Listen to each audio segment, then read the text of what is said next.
Você já parou para pensar porque nos últimos tempos tantas mulheres cristãs estão sendo sabotadas por expressar sua feminilidade de forma bíblica? E infelizmente alguma dessas mulheres tem cedido a essa sabotagem. Na verdade, isso tem acontecido já há algum tempo devido à pressão que uma galerinha progressista tem imposto sobre elas. Porque vestir uma saia vira um sinônimo de opressão, porque cuidar do lar e amar e estar com os filhos é visto como um retrocesso. Quem foi que decidiu que ser amável com o marido ou ensinar os filhos em casa é promover um estereótipo tóxico? O que está por trás dessas acusações disfarçadas de empatia? Será que estamos realmente lutando contra padrões injustos ou contra a própria palavra de Deus? Antes da gente continuar, segura aí que vem a vinheta.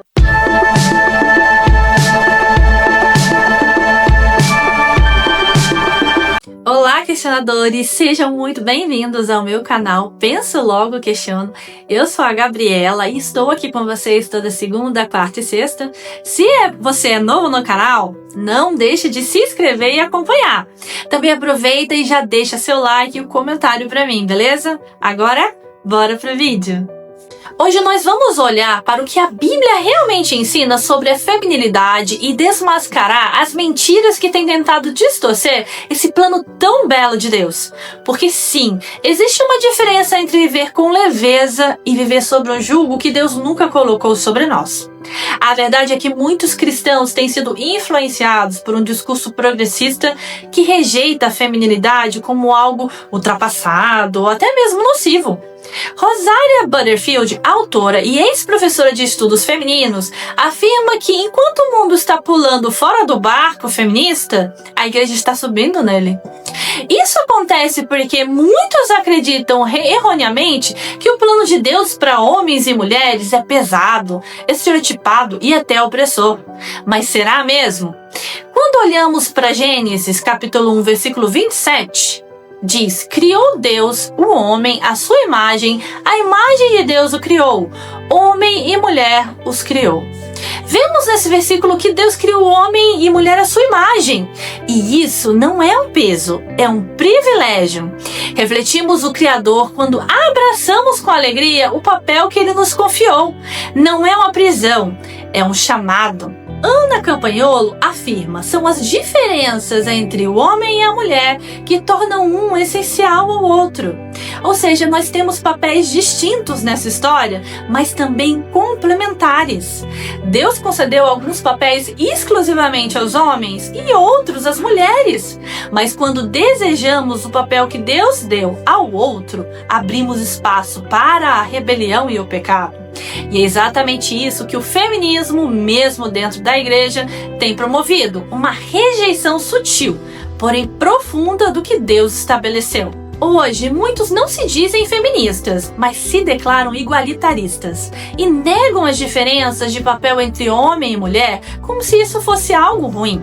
Começam dizendo que as mulheres devem ter mais espaço na igreja, o que em si é legítimo, mas logo começam a rejeitar passagens na Bíblia falando sobre a liderança do homem no lar e na igreja. O problema não está em estudar essas passagens com profundidade, mas sim em forçá-las a se curvarem às ideologias desse século.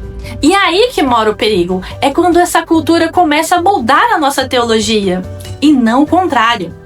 Butterfield aponta que o feminismo cristão afirma que sem ele a igreja se tornará automaticamente misógina. Segundo essa lógica distorcida, sem a lente do feminismo, os homens abusarão de seu poder, a liderança masculina será tóxica e as mulheres serão silenciadas. Mas isso é um insulto ao próprio Deus, porque a liderança bíblica, quando vivida corretamente, é sacrificial, protetora e justa. Veja Efésios 5:25. Maridos, amem suas mulheres, assim como Cristo amou a igreja e entregou-se a si mesmo por ela.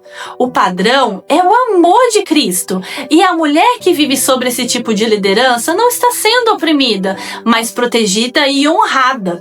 O feminismo não protege as mulheres como promete, ele as confunde, as coloca em confronto com seu próprio design e destrói a segurança que Deus planejou para elas. Um exemplo clássico da distorção feminista está na interpretação de personagens bíblicas como Débora no livro de Juízes, capítulo 4. É uma história inspiradora quanto desafiadora.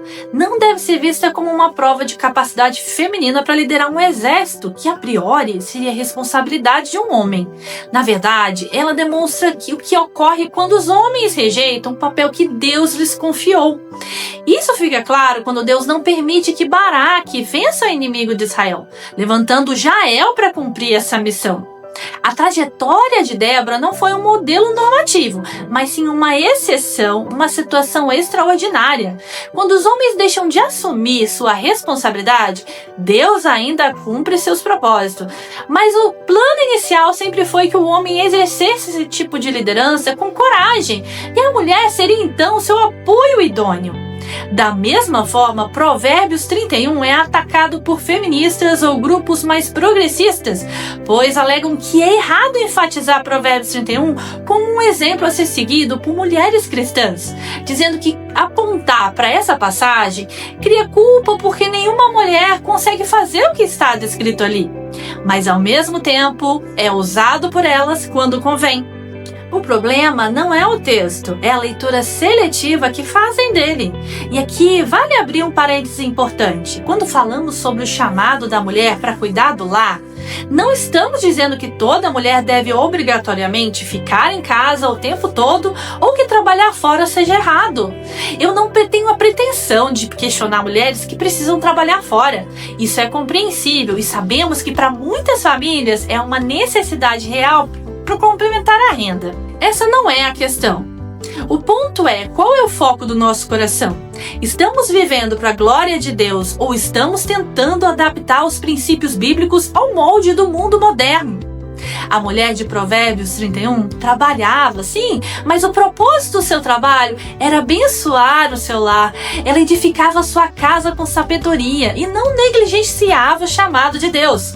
Portanto, não é sobre o local do trabalho, mas sobre a motivação, o propósito e a fidelidade ao chamado divino.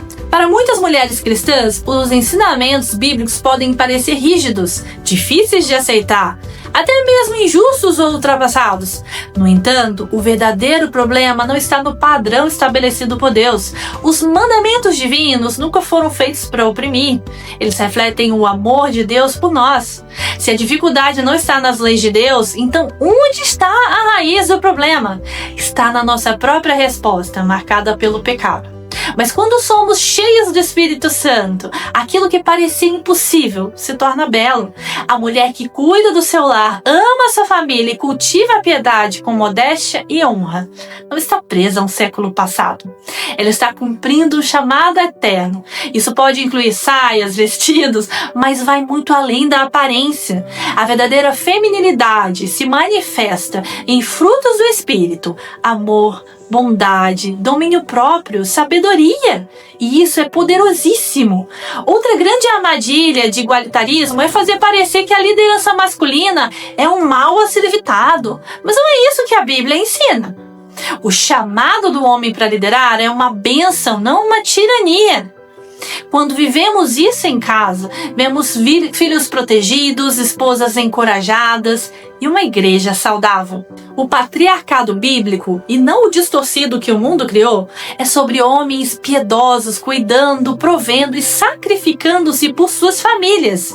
Uma mulher solteira é protegida por sua igreja, uma esposa por seu marido, uma filha por seu pai.